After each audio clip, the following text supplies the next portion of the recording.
السلام علیکم ورحمۃ اللہ وبرکاتہ۔ معزز سامعین کرام، آئیے میں آپ تمامی حضرات کے سامنے جماعت وہابیہ، جماعت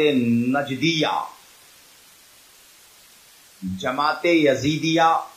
نام نہاد اہل حدیث غیر مقلد کی ایک گستاخی شان حضرت امیر المؤمنین فاروق اعظم رضی اللہ تعالی عنہ میں دکھاؤں کہ ان لوگوں نے حضرت فاروق اعظم رضی اللہ تعالی عنہ کی شان میں کس قدر گستاخی کی ہے۔ حضرات، آپ تمامی حضرات اس بات کو بخوبی جانتے ہیں کہ آج کے دور کا چاہے کتنا بھی بڑا عالم ہو، وہ یہی کہتا نظر آتا ہے کہ ہم قرآن و حدیث کو فہم صحابہ سے سمجھتے ہیں۔ اس کا صاف اور صریح مطلب یہ ہوتا ہے کہ جس قدر قرآن و حدیث کو صحابہ نے سمجھا ہے وہ ہم نے نہیں سمجھا ہے۔ ہم قرآن و حدیث کو سمجھنے کے لیے فہم صحابہ کے محتاج ہیں۔ مگر آئیے مولوی محمد جونا گڑی وہابی غیر مقلد کی کتاب طریق محمدی کا صفحہ نمبر 94 ملاحظہ فرمائی۔ مولوی لکھتا ہے کہ بہت سے صاف موٹے موٹے مسائل ایسے ہیں کہ حضرت فاروق اعظم نے ان میں غلطی کی۔ آپ نے عبارت سماعت کر لی، کیا مطلب ہے؟ اس عبارت کا مطلب یہ ہے کہ مولوی محمد جونا گڑی وہابی غیر مقلد نجدی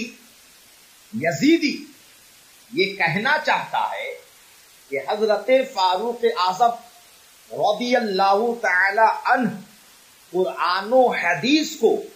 صحیح طریقے سے نہیں سمجھے تھے۔ استغفر اللہ۔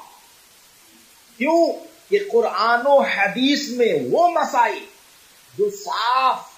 صریح واضح انداز میں موجود ہے، ان مسائل کی خبر فاروق اعظم کو نہیں تھی۔ آپ سمجھ سکتے ہیں کہ جن ہستیوں نے قرآن کو نبی سے سمجھا، جن ہستیوں کو قرآن کسی اور نے نہیں صاحب قرآن نے پڑھایا، ان کے تعلق سے ان وہابیوں کا نظریہ یہ ہے کہ قرآن و حدیث کو وہ صحیح طریقے سے سمجھ نہیں پائے تھے اور موٹے موٹے اور صاف اور صریح مسائل میں وہ غلطی کر جاتے تھے۔ اب میں ان وہابیوں سے سوال کرنا چاہتا ہوں کہ وہابیوں مجھے بتاؤ کہ تمہاری جماعت میں جتنے بھی مولوی پیدا ہوئے، کیا وہ قرآن و حدیث کو حضرت عمر فاروق رضی اللہ تعالی عنہ سے زیادہ سمجھتے تھے؟ تمہارا جواب ہوگا کہ نہیں۔ تو اب میرا سوال یہ ہے کہ شیخ نجدی سے لے کر تمہارے شیخ البانی تک اور تمہارے شیخ البانی سے لے کر اسماعیل دہلوی قتیل تک اور اسماعیل دہلوی قتیل سے لے کر جرجیس بلتکاری تک، یہ جتنے بھی تمہارے مولوی ہیں، ان تمام مولویوں نے قرآن و حدیث میں وہ مسائل جو صاف اور صریح اور واضح انداز میں موجود ہے، ان کے سمجھنے میں غلطی کی کہ نہیں؟ اگر تم کہتے ہو کہ غلطی نہیں کی تو اس کا مطلب یہ ہے کہ تمہارے مولویوں کا علم حضرت عمر فاروق سے زیادہ ہے، اور اگر تم کہتے ہو کہ غلطی کی تو جس طریقے سے تم وہابیوں نے حضرت عمر فاروق رضی اللہ تعالیٰ عنہ کے تعلق سے فہرست بنائی کہ ان مسائل میں جو قرآن و حدیث میں صاف طور پر موجود ہے حضرت عمر فاروق نے ان مسائل میں غلطی کی، تو تم اپنے مولویوں کی فہرست بناؤ، شیخ نجدی سے لے کر البانی تک، البانی سے لے کر اسماعیل دہلوی قتیل تک، اور اسماعیل دہلوی قتیل سے لے کر جگدیش پلتکاری تک، تمہارے جتنے بھی مولوی ہیں تمام مولویوں کی ایک فہرست بناؤ، اور ان تمام مولویوں نے کن کن صاف سری مسئلے میں غلطی کی ہے ان کی ایک فہرست بنا کر یہاں پر لوگوں کے سامنے بتاؤ کہ ہمارے مولویوں نے ان صریح مسئلے میں غلطی کی ہے۔ تم نے اپنے مولویوں کی غلطیاں اپنی کتابوں میں نہیں لکھی،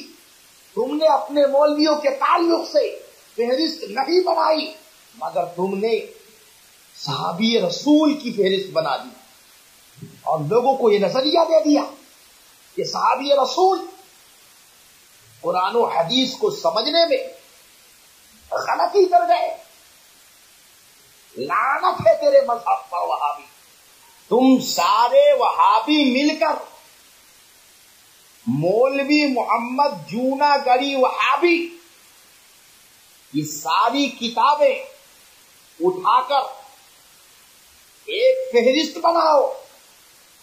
اور بتاؤ کہ تیرے مولوی محمد جونا گڑی وہابی نے کن کن مسئلے میں غلطی کی ہے جو قرآن و حدیث میں صراحت کے ساتھ موجود ہے، مگر تیرے مولوی محمد جونا گڑی نے غلطی کی ہے۔ اگر تم فہرست نہ بنا سکو اور تم کہو کہ مولوی محمد جونا گڑی وہابی نے غلطی نہیں کی ہے، تو اس کا مطلب یہ ہو گیا کہ صحابی رسول تو غلطی کر جائے، صحابی رسول کی فہرست بن جائے، صحابی رسول قرآن و حدیث کے وہ مسئلے جو صاف طور پر موجود ہے اس میں غلطی کر جائے اور تیرا مولوی غلطی نہ کرے، تو اس کا مطلب یہ ہے کہ تیرے مولوی محمد جونا گڑی وہابی کو حضرت فاروق اعظم سے زیادہ علم ہے۔ اور اگر تم کم علم سمجھتے ہو تو ظاہر سی بات ہے کہ حضرت فاروق اعظم سے جب اتنی غلطی ہوئی تو تمہارے مولوی محمد جونا گڑی سے کتنی غلطی ہوئی ہوگی۔ تو ساری غلطی کی ایک فہرست بناؤ اور امت مسلمہ کے سامنے لاؤ، تب ہم سمجھیں گے کہ تم بات کرتے ہو حق کی۔ اور اگر تم نے فہرست نہ بنائی تو ساری دنیا کے سامنے یہ بات واضح ہو جائے گی کہ وہاں بھی مولوی اپنے مولویوں کی غلطی تو نہیں نکالتا، مگر وہاں بھی مولوی جو ہے صحابہ کرام کی غلطی نکالنے پر لگا ہوا ہے۔